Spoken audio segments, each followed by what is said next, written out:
Hai saudara-saudaraku yang terkasih, salam sejahtera buat kita semua. Tolong dukung channel Kristiani Tube dengan subscribe dan nyalakan lonceng notifikasinya.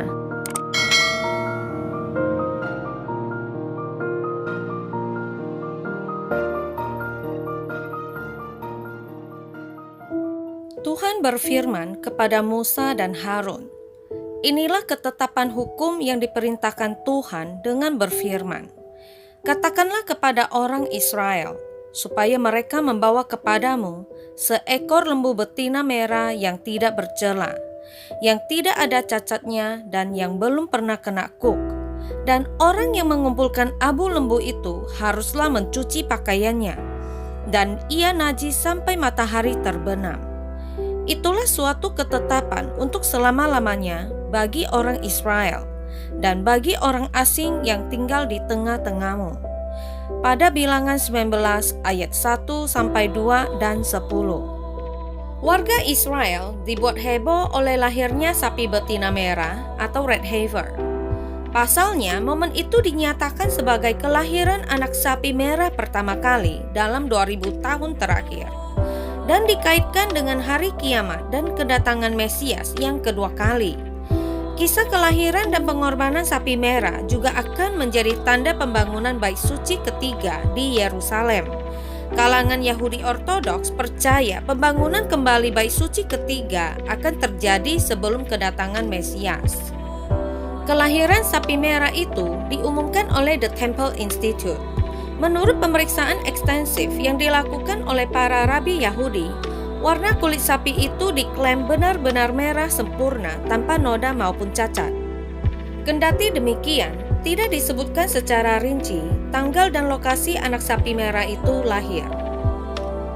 Sejarah mencatat bait suci sudah hancur sebanyak 2 kali. Pertama dibangun oleh Salomo sekitar abad ke-10 sebelum Masehi untuk menggantikan kemah suci. Bangunan itu dihancurkan oleh bangsa Babel di bawah kepemimpinan Nebukadnezar pada tahun 586 sebelum Masehi. Sedangkan bait suci kedua dihancurkan oleh orang Romawi ketika terjadi pemberontakan umat Yahudi pada tahun 70 Masehi. Meski dua bait suci telah hancur, rencana pembangunan bait suci ketiga telah disiapkan. The Temple Institute dan organisasi lainnya dibentuk demi tujuan membangun bait suci ketiga di Gunung Moria atau Temple Mount. Kebaktian di bait suci hanya dapat dimulai dengan adanya sapi merah. Namun, apa hubungan seekor sapi dengan pembangunan kembali bait suci? Bagaimana mungkin seekor hewan sederhana memainkan peran penting dalam keberhasilan atau kegagalan peristiwa monumental seperti itu? Firman Tuhan menyatakan bahwa hanya lembu merah yang dapat memulihkan kemurnian Alkitab yang dibutuhkan untuk membangun kembali bait suci. Pada Bilangan 19 ayat 4. Kemudian Imam Eleazar harus mengambil dengan jarinya sedikit dari darah lembu itu. Lalu haruslah ia memercikkan sedikit ke arah sebelah depan kemah pertemuan sampai 7 kali. Pada Bilangan 19 ayat 9. Maka seorang yang tahir haruslah mengumpulkan abu lembu itu dan menaruhnya pada suatu tempat yang tahir di luar tempat perkemahan, supaya semuanya itu tinggal tersimpan bagi umat Israel untuk membuat air pentahiran. Itulah penghapus dosa. Abu sapi merah dan kemurnian ritual.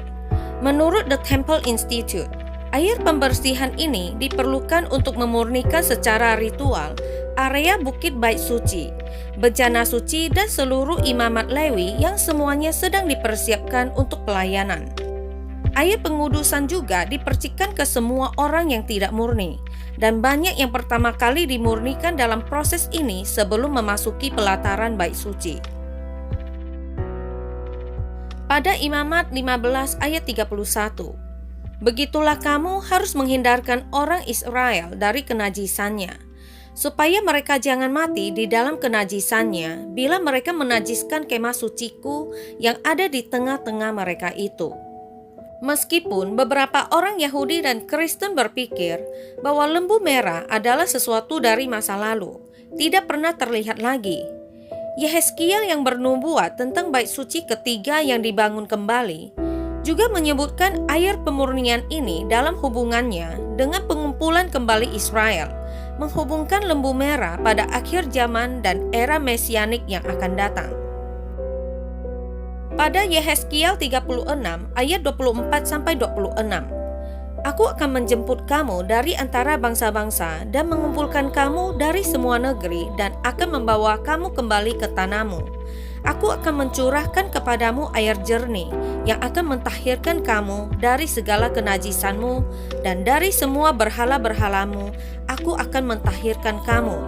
Kamu akan kuberikan hati yang baru dan roh yang baru di dalam batinmu, dan aku akan menjauhkan dari tubuhmu hati yang keras, dan kuberikan kepadamu hati yang taat. Misteri sapi merah. Para rabi menganggap sapi merah sebagai salah satu misteri terbesar Taurat. Bahkan mereka bertanya-tanya bagaimana mungkin abu hewan kurban dapat menyucikan diri dari dosa dan kekotoran batin.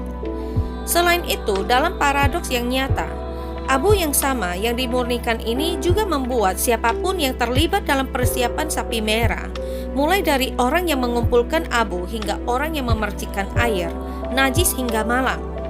Perintah tentang sapi merah adalah suatu misteri yang sehingga para rabi menempatkannya dalam kategori cukim, keputusan ilahi yang tidak dapat dipahami oleh pemahaman manusia yang terbatas.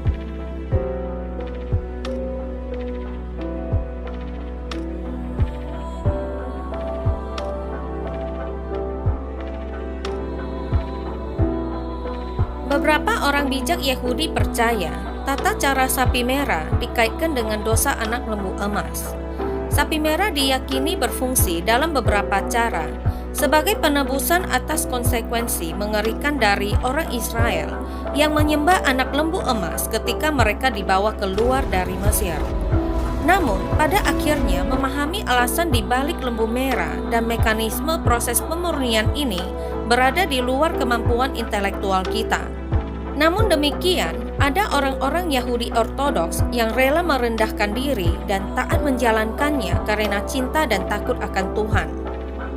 Pada Keluaran 24 ayat 7, diambilnyalah kitab perjanjian itu, lalu dibacakannya dengan didengar oleh bangsa itu, dan mereka berkata, segala firman Tuhan akan kami lakukan dan akan kami dengarkan. Agar seekor sapi memenuhi syarat sebagai sapi merah untuk tujuan pemurnian suci ini, ia harus memenuhi persyaratan berikut, sebagaimana diuraikan dalam Bilangan 19 dan juga dalam tulisan-tulisan tradisi lisan Talmud. 1. Sapi merah harus benar-benar sempurna dalam kemerahannya. Bahkan 2 helai rambut dengan warna lain akan mendiskualifikasikannya. Bahkan kukunya juga harus berwarna merah. 2. Sapi tersebut berusia 3 atau 4 tahun. Meskipun hewan yang lebih tua bisa digunakan, yang lebih muda tidak bisa. 3. Sapi tersebut harus bebas dari segala jenis cacat, baik cacat internal atau eksternal. 4. Sapi itu tidak boleh digunakan untuk jenis pekerjaan fisik apapun dan tidak pernah ditempatkan di bawah kuk, bahkan sekalipun. Hanya hewan yang memenuhi semua persyaratan ini yang dapat digunakan untuk menyediakan abu proses pemurnian dalam pemenuhan perintah. Diketahui saat ini anak sapi merah itu kini sedang menjalani pemeriksaan ekstensif oleh para rabi Yahudi untuk meyakinkan serta membuktikan bahwa hewan tersebut memang kandidat layak untuk sapi merah yang dimaksudkan dalam kitab suci. Walau demikian, anak sapi merah itu tetap bisa didiskualifikasikan dikarenakan penyebab alami.